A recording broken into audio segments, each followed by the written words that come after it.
Assalamualaikum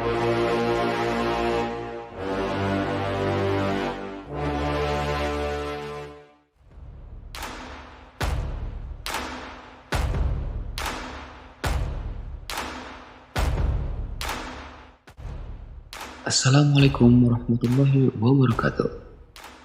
Kali ini kita akan membahas seorang sultan yang bernama Muhammad Al-Fatih atau dikenal juga dengan nama Sultan Mehmed II. Seorang sultan muda yang mengguncang Eropa di era Romawi. Sultan Muhammad Al-Fatih yang berhasil menaklukkan kota Konstantinopel, yaitu sekarang Istanbul, yang menjadi salah satu penanda bahwa abad pertengahan telah berakhir.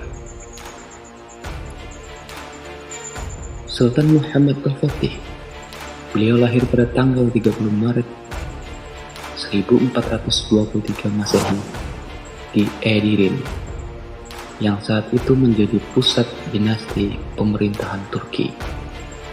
Tidak main-main, jatuhnya Konstantinopel menyebabkan jalur perdagangan rempah-rempah antara Eropa dan Asia Barat menjadi terputus begitu saja, mengakibatkan para pedagang harus mencari jalur di wilayah lain di bawah kekuasaan Bizantium, kota legendaris yang kuat dengan peradaban dan dikenal masyhur.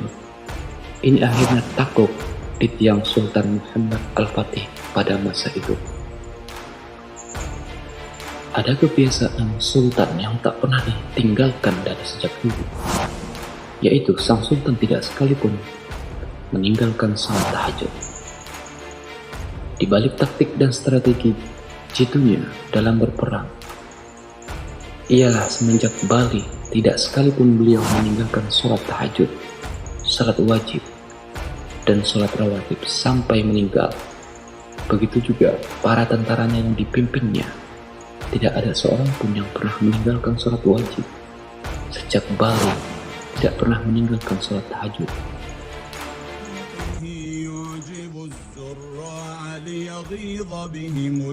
Sultan Muhammad Al-Fatih diangkat menjadi sultan pada usia yang sangat muda, yaitu di usia 12 tahun. Keinginan untuk menaklukkan Konstantinopel tumbuh dari Sultan Muhammad Al-Fatih kecil, dan pada akhirnya kota Konstantinopel ditaklukkan oleh Sultan Muhammad Al-Fatih pada usia yang baru 21 tahun.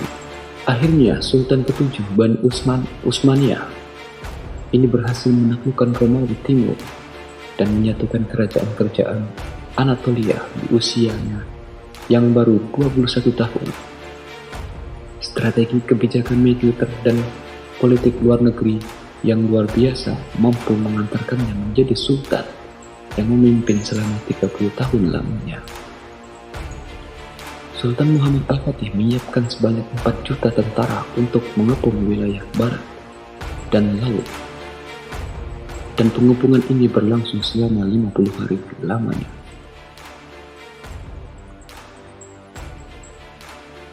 Kisah kehebatan sultan dan tentaranya tergambar dari kekuatan mereka untuk menyeberangkan puluhan kapal laut besar melalui jalur darat dan satu malam. Hal ini tidak disangka-sangka oleh pasukan Bizantium. Tentara Sultan Muhammad Al-Fatih dikenal dengan tentara yang tidak takut mati.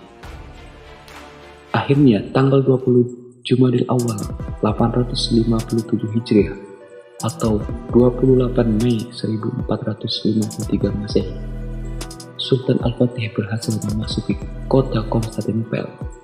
Saat itu beliau kehilangan ratusan ribu bala tentaranya. Sultan Al-Fatih juga dikenal sebagai pemimpin yang hebat dan tawadu.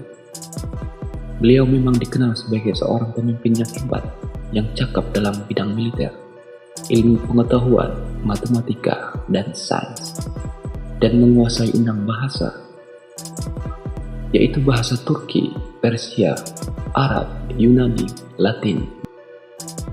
Integritasnya terbangun dari keistiqomahannya dalam sholat tahajud yang dilakukan seumur hidup. Ternyata keberadaan Sultan Muhammad Al-Fatih sudah diprediksi oleh Nabi Muhammad SAW. Kota ini sudah menjadi incaran para sahabat Nabi sejak adanya nubuat, namun tak seorang pun bisa menaklukkannya. Namun, kota ini sudah menjadi incaran para sahabat Nabi sejak adanya nubuat, namun tak seorang pun bisa menaklukkannya sampai pada masa kepemimpinan Sultan Muhammad Al-Fatih. Rasulullah SAW bersabda, kota Konstantinopel akan jatuh ke tangan Islam. Pemimpin yang menaklukkan adalah sebaik-baik pemimpin, dan pasukan yang berada di bawah komandannya adalah sebaik-baik pasukan. Hadis riwayat Ahmad bin Hanbal. Mehmed II atau juga dikenal sebagai Muhammad Al-Fatih merupakan sultan ketujuh dari daftar sejarah dinasti Utsmaniyah. Dan Al-Fatih lah yang mampu membuka dan meruntuhkan gerbang Konstantinopel yang telah lama tutup dan kokoh berdiri.